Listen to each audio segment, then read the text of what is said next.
Forced me into this 10-year-long friendship. So that sucks for me. Philly is overlooked. This city is absolutely awesome. Hopefully someone wants to listen to this. Maybe it's only one. Maybe it'll be 1,000. Maybe it'll be 1,000,000. Who knows? Philly's definitely dirty and grimy. But we are dirty it does and we are feel. grimy. This is Join or Cry. Philly, let's get silly. Welcome to Join or Cry. I'm your host, the cheesesteak chasing, chariot racing, Grant Horan. My friends call me Ranch, so can you. And I am joined alongside the phenomenally fickle Philadelphia Phlirt, Carly Potomac. Carly, how are you doing? How was your trip down to Florida? What an alliteration. I'm glad we got that out. That was a tongue twister for sure. I am doing amazing. I just got back from a really, I think, low-key part of Florida, which I'm kind of hesitant to tell you all where I went because it truly is a gem in the rough. Is that what it is? A diamond in the rough or a hidden gem? Damn, that's what I meant. Close enough. Not close enough. But I went to Jupiter, Florida. I went with my two best friends, Sarah and Audrey, who I've talked about before on this pod.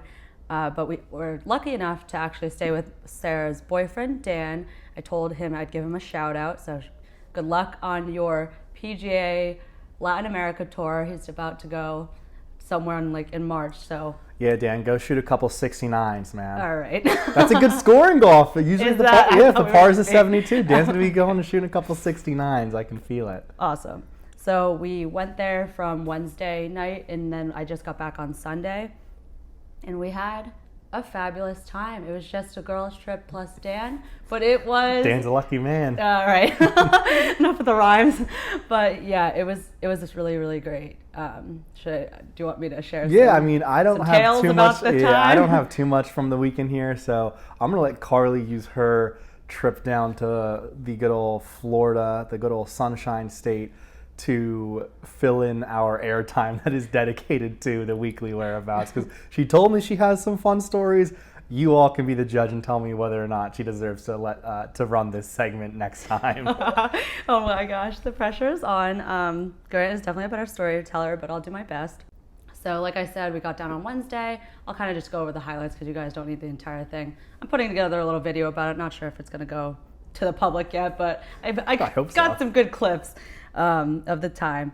But yeah, so Thursday night was the first night we actually decided to go out. We didn't really do anything when we got there other than drink some wine and check out the place. The weather was absolutely amazing. It was like 80s the entire time. So we went to this rooftop bar. We met the bartender. Lucky us, it was ladies' night, but unlucky us, didn't get us anything because our bartender mentioned to us, oh, you guys are in luck, blah, blah. My name's Simon. Don't even know if that was his real name because the guy was such a character. He was just so, he had basically a comb over haircut. I don't even know what I'm talking about, but Simon says get rid of that haircut. Simon says, please fix your hair, sir, because he was bald everywhere except for literally the top of his head, and he was wearing sunglasses at night, which, huge douche canoe. Couldn't really tell if he was straight, gay, not that it mattered, but he was just giving odd vibes. But thank God Sarah and Audrey are better at talking, making small talk with just people. Yeah. Just in general. I was gonna say with weirdos, but that's kind of mean.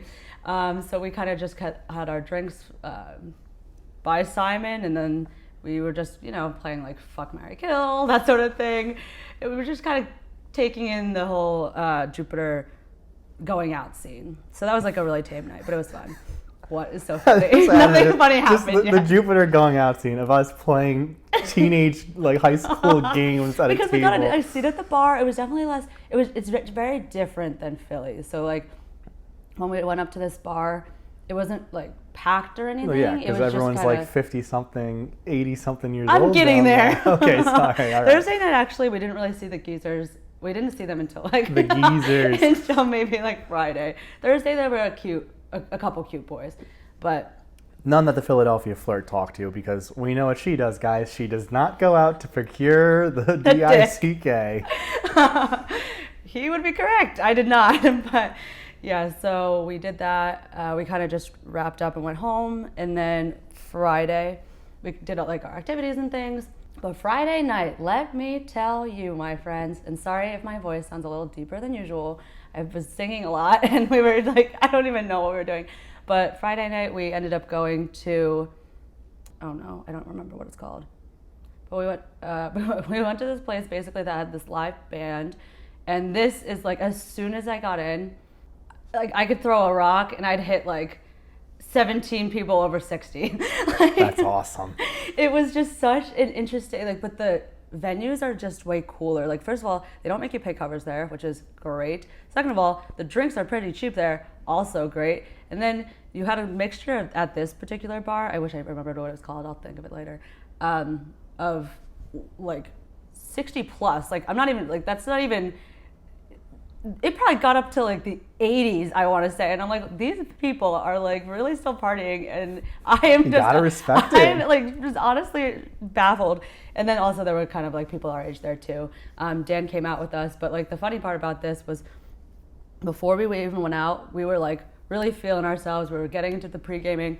My friend Audrey made us drink tequila this weekend. I am not a tequila girl. I do not like tequila. It does not make me like fun or anything. It makes me want to yak. So we compromised and all of us drank tequila. Sarah's boyfriend Dan pre-gamed with us. Sorry, Dan, but I'm just gonna have to tell them about, I taught them how to play Annihilation, which obviously Sarah and Audrey already knew how to play, but poor Dan did not. And I didn't even know it was possible to be bad at Annihilation. Yeah, it's possible. That, and you just have to have bad luck. So if you're bad at it and you have bad luck, you're going to be absolutely on the ground. This poor kid was drinking beer, a mixed drink, a high noon. He was just, it was comical how bad he was. Yeah, that sounds like a hangover from hell the next day. But then whatever, we were all ready to like, go after that. So we like listen to the live bands. I am like, if anyone knows anything about my music taste, it's not good. I like pop/rap TikTok songs. That's the best way I could describe it. Like ones that you could sing to, Yeah, so that's the kind of music I like. That is not the kind of music they played. These people were like actually singing like very popular like rock songs, and I didn't know any of the words. Still made it myself way to the front because I don't enjoy live music unless I'm standing directly in the front. And in the front of the line, someone did approach us, but fear not. This man was married and probably like 50, 55 years old. Just your type, Carly. Just my type.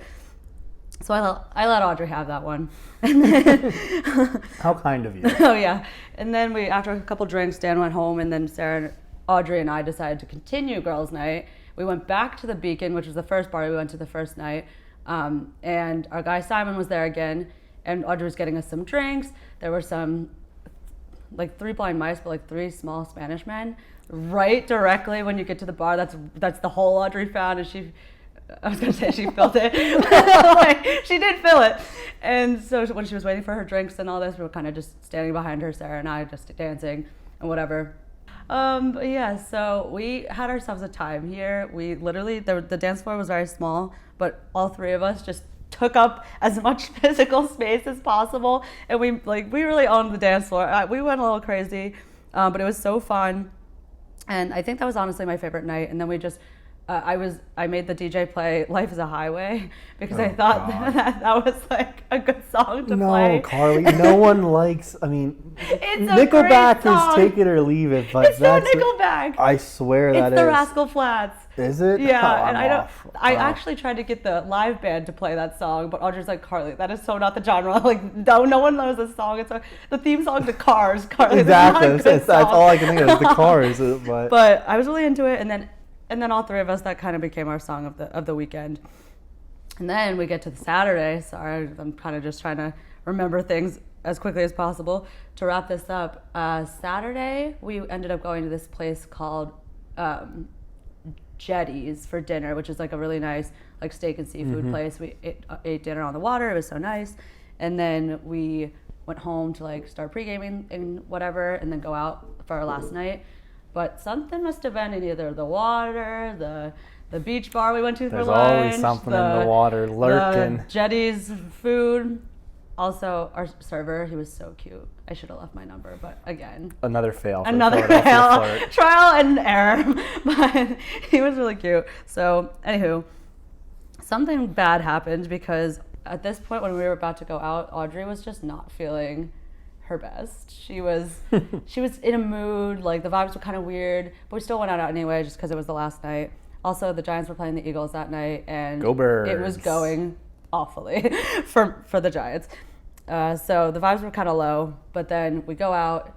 It ends up being pretty fun. We went to this place called Guanabanas or something, and it was another cool place. That's a weird name. Again, for a second, I thought you were like, yeah, went to this one place called like Guantanamo Bay or something. No. Like I was like, I don't think you went there. Guanabanas. You can look it up. You'll find it.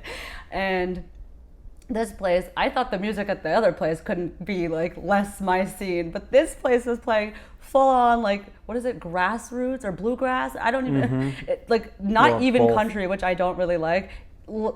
Just like straight like fiddle, banjo. That's awesome. I love it. Like Grant probably would have liked this place. Audrey was having a great time, even though she wasn't drinking because she was having some issues. And we didn't stay there very long, but it was a very good vibe. And we get home.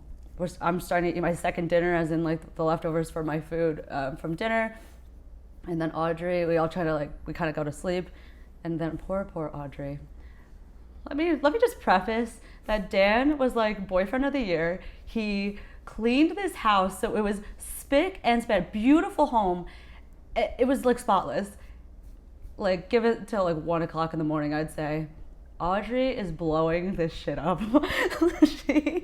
Don't worry, she told me I could talk about it. Oh God. Just picture this.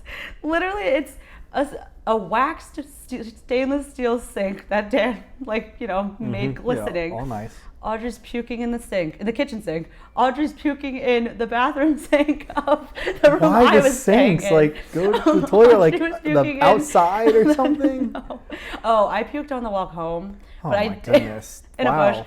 But I didn't puke at home because I was really trying to preserve this really beautiful house. But Audrey did not care about that. It was coming out both ends. It was a scene. I'm sorry if this is too much information, but it was. It's too much for me. How do you expect anyone at home? They're going to turn it off now. They'll be like, yeah, that was enough of the Join a Cry podcast today. It was pretty wild. What else happened? That kind of ruined the rest of the whole little, Yeah, part sounds of that like trip. it. Sounds like it. Everything else was amazing. Besides, when we went swimming under this bridge, that was like this fun TikTok area, and something mysterious bit Sarah. So there was a moment there that we thought we had to go to the emergency room, but yeah, it all came together quite nicely, I'd say, with we hit everything. We drank, we ate, we danced, we sang. Overall, it was I would say 9.8 minus the physical ailments that people were going through. That is a extremely high rating. I almost baffled you could give a weekend that high of a score. I mean, that's like near perfection, but also surprised you're giving it that rating given the weekend that I had. I'm not going to go into the details. We've done the weekly whereabouts, but here's all I'm going to say. We all know that Philadelphia is buzzing like a bumblebee that's just ripping that pollen because Eagles, Birds, however you want to call them, Eagles, Eagles, 38-7, curb stomp the Giants, heading to the NFC Championship game. The city was electric, and I had myself a time on Saturday. But I'm so sorry I missed it. That's all we need to go into on that. Let's pivot to the bulk of what this episode is going to be about. And we had a couple people send in some questions of the week, and we thought, hey, you know what? There's no better way than instead of segmenting these off and doing like a smaller portion on it, let's just do the whole episode on it because it's a topic that Carly and I wanted to cover anyway. And that is dating in the city, dating as a young person. Carly, do you have the question? Yeah, I have it right in front of me. Question for the next episode. What are both of your perspectives on online apps and in-person dating in the city? Thank you, question asker. Thank you, question asker. Do you want to start or do you want me to go ahead and give my 2 cents I just talked first? a lot. All right, so yeah, my 2 cents on this.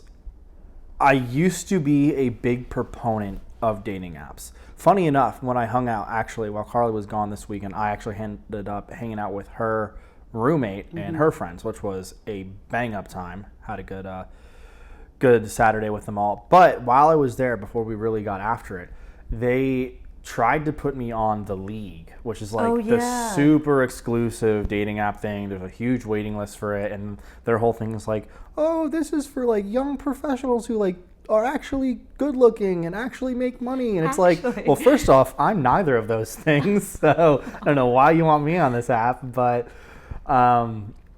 yeah, I used to like the idea of Hinge, Bumble, Tinder. Actually, I'm banned from Tinder. I don't know why. Oh, no. Yeah, well, Tinder's silly. Tinder swindler 2.0 over here. You know what? Don't be mad that I was going in and stealing people's jewelry. Just kidding, obviously. Anywho, used to be a big advocate for them. Thought they were cool, thought they were fun. But now I think you get to a certain age where they just aren't as useful, I guess, right? Where I think if you are young from the ages when you're in college / up till 25, 26, even if you're that age, maybe you find success in them.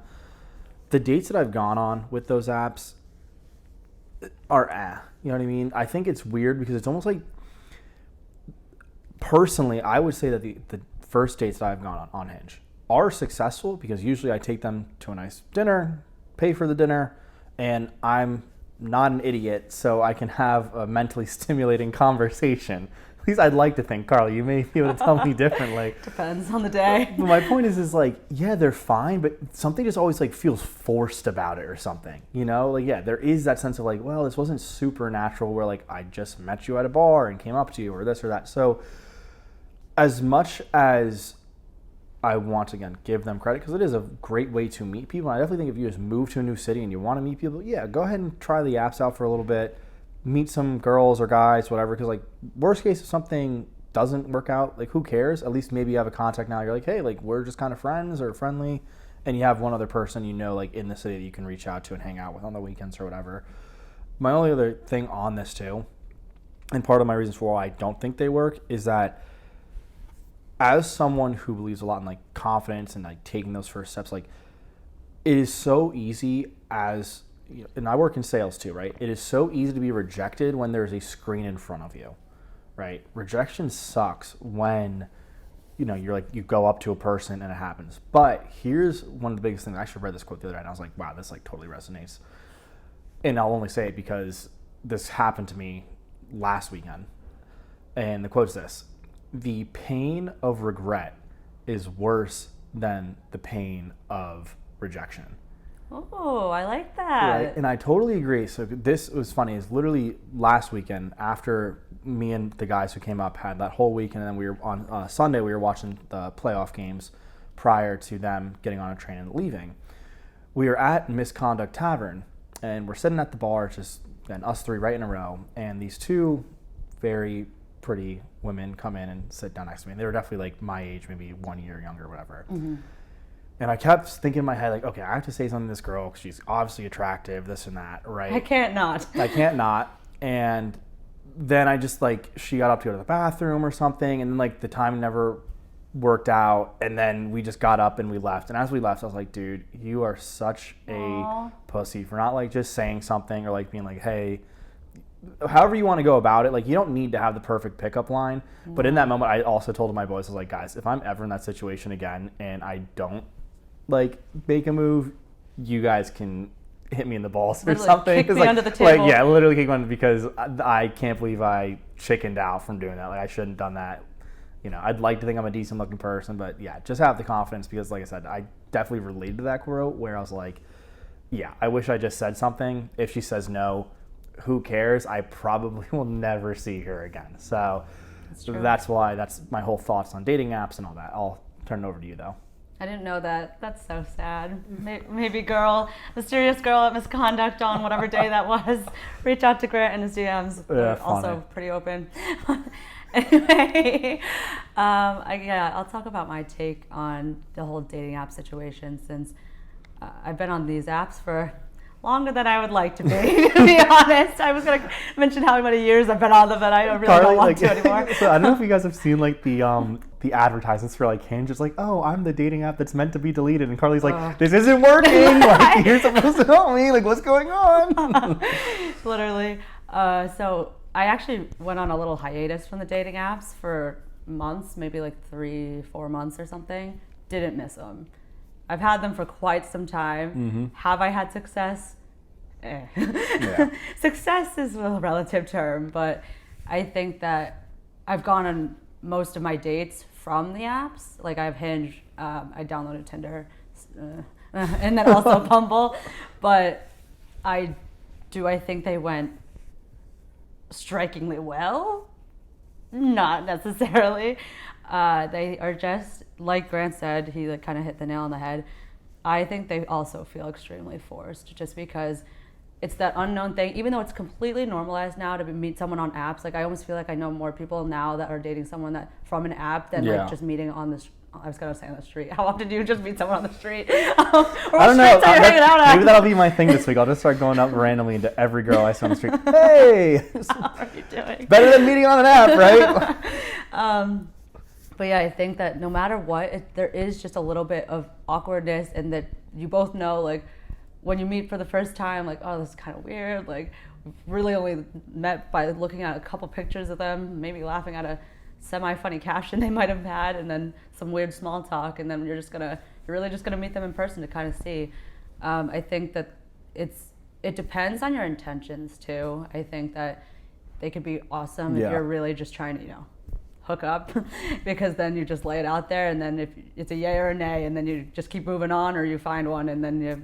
Whatever. Yeah, I mean, I think it's the same too. Even if for someone it's like, no, like I am looking for a relationship. Like, I think it's so hard when some people are like, yeah, like I just don't know what I want. Well, if you don't know what you want, then honestly, you're wasting my time. Yeah, I think it's at least I know Carly feels probably the same way. At least at this point in my life, yeah, like I know what I'm looking for. I know what I find attractive in a partner. And either you're going to hit those things and you're looking for the same thing, like you want someone to settle down with, whatever it is, or that's not you. Kind of going back to last week, we talked about like, all right, what is the point of going out, things like that. I'm sure that, again, some men are find that girl and they're like, perfect, like we can go hook up and have a night, fantastic. But yeah, for other people, like as long as you're clear on your intentions, you will have much more success than if you go in wishy-washy, in my opinion. Yeah, I'm being kind of hypocritical though, because when it asks you in some of the apps like what you are looking for, like casual, which to me just means to fuck. I don't know why. Unsure, or it says something like wishy-washy. I can't remember what it says exactly. And then for a relationship, I kind of stray away from saying I'm looking for a relationship, because I almost feel like that's a little scary to some guys. But again, I guess I wouldn't be wanting to go after the guys who are really just trying to do that anyway, if you know what I mean. Like it seems, yeah, I feel like honestly, if a guy puts on their profile, they're looking for a relationship, that's probably attractive to girls, because they're like, oh, this guy's not just trying to bang. But when a girl puts it on, I think it just has a different connotation, and then a guy doesn't want to like dip their toe in being like, oh, this girl's gonna be obsessed with me after 6 messages. That is also, to me, the problem with these apps, right? It's not that people can lie, but a guy could easily to get more likes. I'm looking for a long-term relationship. Like long walks the problems on the with these apps, just like anything, it's like you have to trust people. You have to put your faith in other people. I hate to say this. At the end of the day, there's 3 people you can, well, at least that I can trust, and it's me, myself, and I. So, like, I'm just saying, I know it's like sounds cynical and things, but we'll transition this, because I think we're at a good point to like bring up this second question, which is if you don't use dating apps, or let's say like you did like them. For me and Carla, the second question of the week was, how would you go about being a single person and meeting people if you aren't going to do it through apps? Is it just through friends? Is it through going out? Like, how do you do that, right? And to me, I guess, yeah, I think it is much more natural if you do it through a friend group or. So I've actually just started going to a gym around here called 10 Hands, really awesome gym. And it's fairly new, so there's a lot of new people going to this gym, or like debating whether or not they want to go and stuff. But I've like really tried to like plug myself in there to like be part of that community per se. Yeah. Because I think when you're part of more and more communities, the easier it is to meet people and then naturally have a connection with someone, and then through just kind of hanging out here and there with them, then it's like, oh, maybe I do kind of like this person. Okay, maybe we should go on a date. And then it's like we both know what our intentions are from the get-go, instead of, like I said, there's so much behind that screen in the app that even after 2 or 3 dates, you may not know someone's intention, right? Because like I know like plenty of guys who would be like, yeah, I'm gonna go on like 2 dates with her. I'll take her to a really nice date. I'll take her to another like kind of fun date, and then again, hopefully things happen, and they'll say like, all right, cool, see you later, and they mean never. And yeah, they mean never, and I feel bad because it's like these women are clearly worth more than the $300, $400 that are getting spent on them for the return that is probably being given to some of these men who clearly are not emotionally immature, but c'est la vie. I would also agree with that. Just from a girl's perspective, meeting someone off of an app could be kind of dangerous, and that's like a whole nother thing. Like, you know what's funny? That adds a whole nother element that's like completely kills the whole like, ooh, this is like so spontaneous and fun. Ooh, like I could spontaneously get knifed to death like so, behind this alley. I mean, it's funny you mention that because, and I'm only bringing this up because it's on the same topic. One of my prompts in Bumble, I think, and this happened recently. I don't know if it's still there or not. I really don't check that app anymore. Recently, I started sleeping with socks on. Now, again, Carly, cringe, exactly. What does this have to do with because anything? A lot of people think that is weird and like is not normal, right? They're like, oh, that's something a serial killer would do. So I kid you not, the amount of like inbox messages I got from girls like, oh, like if you sleep with your socks on, like you're the type of person they make like serial killer documentaries about. Like I got that type of response so often, and so badly, like especially after watching Dahmer too. I was like, I wanted to be like, well, yeah, little do you know, they're actually starting to film me right now. Like, when are we setting up the first date? You could be my fourth victim. My biggest fear is what Grant's joking about in his apps. So. Yeah, I'm so horrible. But anyway. I think that I would also say that I at least have not yet, in my 4 years of living here, just randomly met someone by happenstance at Trader Joe's, unfortunately. So I have been trying to stop wearing headphones every time I go out, though, because I think I'm also not putting myself in the position to get talked to. So go ahead. Yeah, no, honestly, though, I agree with that. So here's the thing, because I've thought about that. Every time I go into Trader Joe's, I'm like, I think those stupid Hallmark movies, literally, too. And I'm just like, who knows? Maybe I'll just see this beautiful girl. By the mangoes. We'll both just happen to grab for the same avocado. Like, it could happen. And then I go in, and it's all just regular old people. Trolls and not people that I'm gonna go out of my way to like put that super confidence, hat on and be like, all right, you're gonna do it. And that is something I have thought in the back of my mind. Is all right, if I go to Trader Joe's, I'm not saying like I am purposely keeping an eye out, but I would be lying if I said I wasn't like, all right, if there is a cute girl, I would probably try to go say hi or like introduce myself. It's a normal place to talk to someone, but I think that I would also go with the whole mutual friends route, just because at least at the very least, there's some type of, like, there's a gatekeeper of like at least one person who knows this person isn't a psychopath or super weird, or like you can kind of vet them before you actually have to go out and go on a limb and talk to them for 2 hours or whatever it is that a date lasts. So I think that that's just more of a very natural and normal way to meet someone, because also if they're like friends or whatever of your existing friends, they're probably similar enough to you that you have things in common. You would hope you would have things in common to talk about, or I don't know, just like their character. The other one that I'm going to add on here, because this was actually really fun back when I was in DC, and then actually had a friend reach out to me, ask me if I wanted to be part of a league, not the league, like an intramural league. And I think, intramural sports leagues are also such a great way. I mean, I think it's funny. I don't know how relevant these were, like, during our parents' age and stuff. Yeah, maybe they were around, but I just feel like they've become much more formalized and normalized in, like, recent years. So point is that, like, intramural leagues are awesome because, it usually is like-minded people. And if you vibe with another team, I've literally heard people be like, like, we did a conjoined, like, party where we were already going to have, like, a party. And then we were like, hey, like, you guys all seemed really cool, too. do I want to come back and we'll do like a pregame or something, and not like the same day, but like you set it up a little bit further in advance, and people have had like tons of success doing that. And then it's fun because like cool, like, oh, we just kicked your ass in the game, then you can be flirty and camaraderie and all this like fun stuff, and you end up playing drinking games. And like I said, it's a really easy way to meet other like-minded individuals who you don't know, and it's like cool, like a whole fresh pond per se. You don't want to be the big fish in a small pond. Right now so it's like more like a puddle, and it's murky and scary. But Carly needs to get out of the tank soon. She's like that one goldfish in the little bowl. She's like, please put me into like a bigger aquarium, guys. I need more fish. I'm over these fish. Give me more. But yeah, no. As soon as intramurals start up that work with our hectic social schedules, we need to sign up for one, because I actually did cornhole and then I did kickball last year. So fun. Did I meet anyone there? A couple people. Did it turn into anything? No, but I did get invited to a New Year's Eve party that I declined. So, so if she didn't decline it, you could have said it was a success. But yet again, the Philadelphia Phlirt falls flat on her face. Okay. Anywho's, I came up with some questions that we can do more like quick fire, since we are coming a little bit close to time here. So I'm just going to kind of ask Grant these questions. He doesn't know what they are yet, but here we go. Oh, man. So I'll put my answers in too. So question 1, how long do you wait until asking someone out?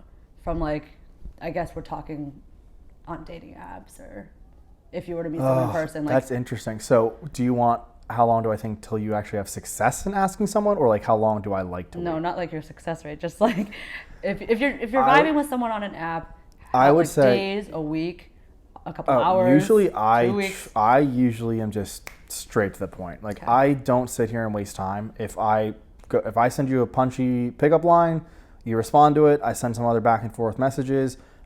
Genuinely, I'll do it the first day that we match or whatever. Like that we've had that conversation. I'm not going to sit here and be like, oh, I have to wait 3 hours until I can respond back to you now, and I have to do this. It's like, the whole gamesmanship of dating is probably the most frustrating thing. If I had it my way, it would just be like, great, you're attractive, I'm attractive, perfect. Let's set up a date. Let's go to dinner. It's either you're going to like this or you're not.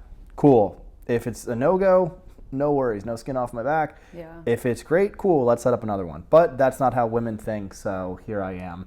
Play the game. Yeah, here I am playing the games, being forced into it, but that is life. What about you? How long would you wait? I would say that I typically wouldn't ideally have to do the asking, but if I did, I would probably say, go ahead. No, I guess you said not doing the asking. It brings up a question for me as a girl. Oh, okay. Would you rather a guy ask for your number so they can text you, or they give you the number, you're like, hey, text me and we set up dinner, and they give their number and then you have to text them? I would rather the second one, probably. They give their number? Mm-hmm. Really? Yeah. See, that's, so again, in terms of like my hit ratio, I think I've had it, like, I don't know if it's 50-50. I feel like the more I give my number, the less response I get. Whereas if I ask for their number, they will give it to me, and then I text them. Yeah, because I guess just from my point of view, if I was going to be giving someone my number, wait, is that the one I answered? You said you would rather them give I would rather take number. their number, because I could just give anyone a fake number, like, and I don't necessarily want them to text me. Maybe not a lot, but go ahead, several people have asked for my number, but I don't. The majority of them, I will give them a fake number. I will say I'm taking. I don't know. Also, I'm a lesbian. I don't know. Yeah, I'm on the dating app. Oh, actually, just kidding. I'm lesbian. But like, I think that if I got someone's number, then that would be like, I actually would want to like pursue them. But but to answer this question, I think that the less time that you wait to ask someone out, the better, because one, you're not wasting anyone's time, and I value my time very deeply. So, and then also, I think the longer you talk to someone, like the small talk, weird texting, like conversations, first of all, you run out of things to say. Second of all, no offense, but no one cares how your day is until they actually know you. Yep. Third of all,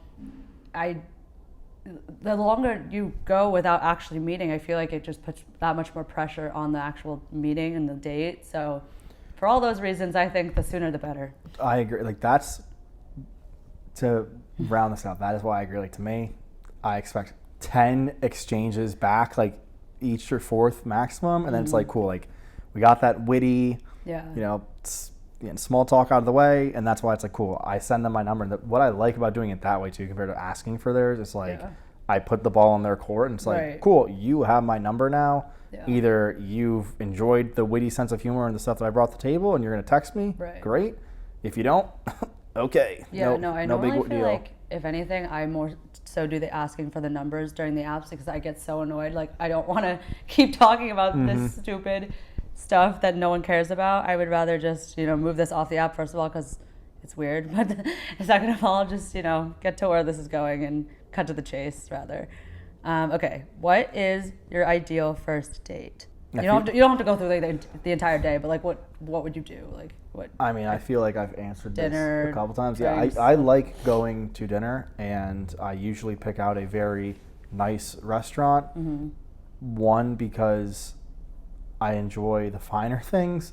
Two, because it allows me to check off something off my own personal list. Like I really do like going out and finding very good restaurants, eating there, and not saying it's killing two birds with one stone, but I wouldn't go there by myself. And then two, as much as like I want to convince my friends, other people to go there, you can, but then it becomes a thing like, all right, how are we doing the bill? There's that. Like, it's just easier for me to be like, cool, I will take this person there, hopefully have some good conversation, and one, it impresses them. Two, I get to enjoy a meal that I wouldn't have enjoyed had I not been with them. Not because I can't go by myself, but like eating alone is kind of a very bold thing to do. Like, respect to people that have do you it. Eaten alone before? I have done it a few times. Yeah, me too. But I wouldn't want to go to a restaurant like that and eat alone. Like, I'll go eat alone at like a Cava or a Chipotle, whatever. I could care less there. But I'm going to go and be spending, you're going to take yourself on a date. Almost $300 on a meal. I want to go and have company and enjoy said meal.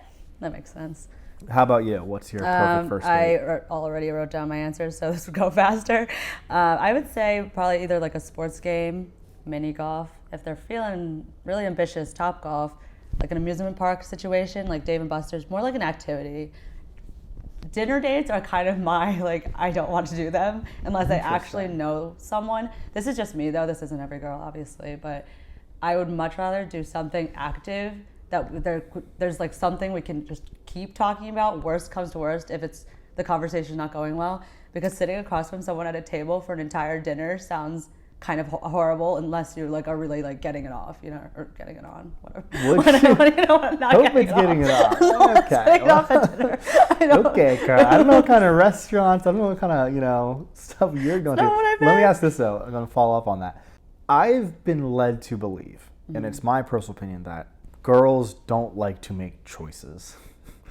You can tell me wrong. So that is why I feel like as a man, it's just like, okay, this is what I want to do. So it's like, here's the dinner, here's the reservation, here's the time. Does that work? And either they're going to say yes, or they're going to say, oh, that doesn't work. And then I'll say, okay, fine, here's a different time. Great. But let me ask you this. Would you rather a guy just say like, yeah, hey, I've set up this, here's the deal? Or would you rather them come to you and be like, hey, we can either do one dinner, two an activity. And then they just give you those two options. But let's say like that gives you the choice. Yeah. And like I said, I feel like it's weird because some girls might be like, oh, that's nice, he gave me the choice because I want to do an activity. So then he sets up an activity date. Or she says one because you want the dinner. But I don't know. I feel like someone were like, oh, I have to make a choice already. And it's like, you can't just give me a one or a two, because some women do think that way. I think that's a really good question. I think that it's very attractive when someone goes and it's just like, we're doing this at this time, at this place, see you there. There's something attractive about that. And that really also gives them less room to be like, oh, no. Like, because I just feel like that's pretty rare nowadays. So you can keep doing that. And I probably wouldn't say no to if someone asked me to do that either. But I think I would honestly prefer the question of whether I would rather do dinner or something else. Because I just think that if I'm going to spend time, like that amount of time with someone, as like a committed dinner, which is like at least an hour, I want to at least know that I have an hour's worth of things to talk about with that person and not just feel like obligated to stay there because he's likely going to be paying for me. Which leads me to my next question. Who should pay for the first date? A man. If you're not paying for the first date, like, unless, I am very traditional in this aspect. Even if a girl's like, oh, let me pay, it's like, no, Sit your ass down. Okay, I don't say it in that way, but it's like, no, I will pay. I'm the one that invited you to the date. Here's where I could say it'd be interesting, right? Because, and I will say too, the difference is that in all these dates that I've gone on, I've been the one to be like, hey, cool, I would like to take you out. Here's it. And it's like, I have told them, like, I would like to take you out. Now, if a girl messaged me and she's like, hey, like, I set up this, not that a girl would ever do this would be like mind-blowing to me. But if somehow a girl on Bumble, because you messaged first, was like, hey, I did this, we're doing that. Again, like I said, first off, that's a unicorn. Like, that doesn't exist. That's like fairy tale nonsense. But if that happened, then I would be inclined to be like, okay, I guess maybe I would split it with them just because they technically set up the date and I wasn't one. Like I said, what I like about these dinners is that I set it up, so it's something that I wanted to do. That makes sense. So if they invited me to do something that I wasn't necessarily a fan of, then I would consider being like, okay, maybe I'll split it 50-50 just because you're the one that set this all up and kind of did it that way. Now, if you tell me what you want to do and I set it up, I would still pay for it. But if you are like, yeah, here's everything, I'm your mommy, like, okay, so, hold up. But I mean, all right, sure, I guess I'll let you pay there, girl. Like, treat me, be my sugar mama. That's a good answer. I wrote basically whoever asks, or I would split it. If someone's really persistent that they want to pay, I certainly will not play the wallet, card, roulette, whatever it is. But I never expect to be paid for. And like, it's not like I would ever just like sit there and look at the check and be like, do like, all right, time to go home, and then just like make them pay for just looking me. right at the check, like, so like are you not gonna get that? Like the guy's like, But I'm more than happy to split it. I don't care about that stuff. Okay. Is the 3-date rule a real thing, do you think? I guess this would be more for a girl, but I'm asking you anyway. How many more of these do you have? I'm just curious. Is this the last one? No, a couple. Okay, we have one more after this one. I'll answer this one. We'll bring the other ones to the next podcast. We talk about like dating. Yeah. In my, like, I haven't dated consistently enough. Like, I'll admit that I have been the kind of person that's done a lot of serial dating where it's like I've met someone and the next thing I know, it's like I've just dated them. So then it, becomes something. This is probably the first time truly in my life that I have actually done multiple dates with multiple different people, just kind of like figuring out, okay, what do I want? Where do I want to go next? How, like, am I really attracted to this person, who they are, whatever? I can't answer that, to be quite honest. I don't know. Like, okay. Does that mean I get another question? Yes, that means, well, no, that means you can answer the question of whether or not you think it is. But then, yes, we can do one more as well. Okay. The 3-date rule, I think that I tend to be a little more on the prudish side. I'm sure you could all tell this by now. So I wouldn't say that I really go into a date and be like, well, it's going to happen tonight for sure. Like, but I wouldn't completely discount it either. Like, I certainly wouldn't be counting the dates, like literally like, oh, we've been on like 2.5 dates. So that time's coming. But if it's natural and I like the guy, then I would go home with him before 3 dates. But I don't really, it really depends on the person. It just depends how I feel. Yeah. If I'm comfortable enough. But yeah. No, I typically don't want, that's not the goal again. I agree. I don't think it should be the goal. I don't know how to make that more clear. For both parties, I don't think the goal should just be, again, depending on, if we go back to the apps, right, like depending on what you've put in there and how transparent you've actually decided to be, I don't think that should be the goal for anyone from the get-go, unless that truly is like, yep, that's my goal, there it is, take it or leave it. And then it's like, okay, either they're into it, good for you. If they're not, you can't, and at least you were honest about it, and you gotta appreciate the honesty. Yeah, you really, really do. Okay, I will ask Audrey's question because she sent me one right before we started recording. So this is kind of a good one to end on. As someone who goes from being either long or short-term single to a relationship, how do you learn to sacrifice, compromise, and make room for someone in your established life? It's a really deep question.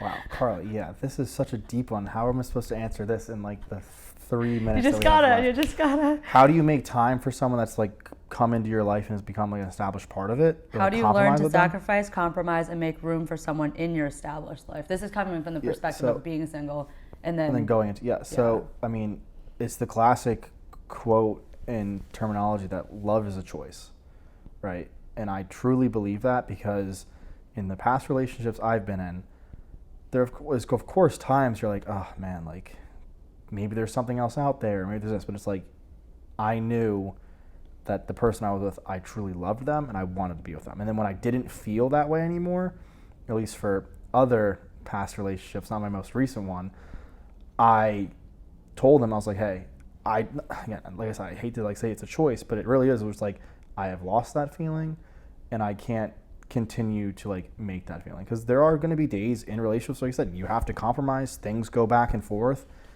and you may not find that person attractive or feel like, oh, I don't want to be with them, whatever, but that's just one day, right? And I think there's also this really great photo I was looking at recently, and this was more so for like gym motivation, but I think you apply it to relationships as well, right? And it was a bunch of circles, right? It was like 365, and it showed green circles being good days and red circles being bad days, right? And the point was, it's like, as long as like your number of green circles are like out there, like you can ignore those 5 or 6 bad days. Yes, they suck. It doesn't, feel good to have a bad day in a relationship, or like, again, when you have to truly really compromise for someone. Yes, like, can it be rough for you? Sure. But that is what love is. Love is making those sacrifices. Love is choosing to love that person even at their faults, even at their worst. And then that is what builds a healthy and strong relationship. And then as you continue to communicate that to them, even when you compromise, you don't have to be mean about it, but you let them know, saying like, hey, I will do this for you because I love you. Not, again, it doesn't have to be like oh, well, I did this, so now you have to do that. It's not a tick for that. Like, we talk about friendships too, it's the same thing with your partner. It should never be like, oh, I did this, so you have to do that. No, it's you do this because you love them and you care about them, and you should do it because you want to make that person feel good and you want to see them succeed as well. So that would be my answer to that. Any thoughts? Well, Grant's like kind of the relationship guru of the duo we have going here between him and I. So I would just respond to that question with a quote, since I haven't brought one up in a while. If we wait until we're ready, we'll be waiting for the rest of our lives. And that's by Lemony Snicket. So basically, I think... and you know what? It's true there, Carly, because your dating life has been a series of unfortunate events. Oh my God. I really glad you took it from you walked yourself right into that one. But that is what I will say to that, and I think that getting into a relationship can be really, really scary. Honestly, that's kind of what I think of them as personally. But I kind of just think when you meet someone that you think it's even potentially worth sacrificing, compromising, and making room for, I will want to, like, it shouldn't be like, you'll know. You won't be like looking at it like that in a negative way. You'll kind of just be like, yeah, it's time to stop being a selfish human being and make room in my very busy schedule for someone else. Exactly. But you hit the nail on the head. Once you find that person and you truly are like, I love this person, I would do anything for them. That is how love should feel. Does everyone find that? I don't think so. I think we'd be kidding ourselves to say, oh, every relationship is perfect and everyone has truly found the person they love. I think Hollywood and a lot of people like blow up love to make it like this grand thing. Best of luck to everyone in finding that, because it is difficult. We'll have another whole episode about more relationship deep talks about things like that. But yeah, I think that kind of covered everything for the dating part of relationships, like pre-relationships. Any other closing thoughts then, Carls? Just like, subscribe, and rate us on Spotify, Apple Podcasts, and YouTube. And definitely make sure to send us your questions. Thank you so much for people who already have submitted some. And I think just follow us on the gram. Yeah. Keep following us on the gram. We're going to have some fun stuff coming out here with me doing some cheesesteak chasing across Philly. So follow us on the gram. Do everything else that Carly said. And as always, join us next Thursday when you either join or cry.